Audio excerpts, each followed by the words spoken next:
L'arrivée à la tête de la Cour pénale internationale de Mme Fatou Bensouda, une Africaine, est perçue de différentes manières dans le continent noir. Les uns estiment que c'est un soulagement pour les Africains qui voient toujours leurs compatriotes poursuivis pour crimes de guerre et crimes contre l'humanité. D'autres, par contre, soutiennent que cette Cour n'est complète que les systèmes judiciaires nationaux dans le respect du droit international. La fonction du procureur fait partie de ce que nous appelons généralement la fonction publique internationale, c'est-à-dire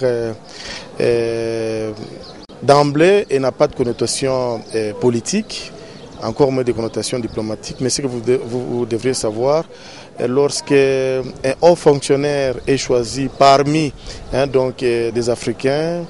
moi je dis que c'est une victoire diplomatique, puisque de tout le temps, pour voir un Africain à la tête d'une institution internationale, ce n'était pas facile, ce n'était pas une chose évidente. Créée depuis le 1er juillet 2002 à l'issue de la conférence diplomatique des plénipotentiaires des Nations Unies, la Cour pénale internationale a à ce jour mis en accusation 16 personnes, dont 7 sont en fuite, 2 décédés, 4 en détention et 3 se sont présentés volontairement devant la Cour. En avril 2012, 121 États sur 193 qui reconnaissent l'ONU ont ratifié le statut de Rome et acceptent l'autorité de la Cour pénale internationale.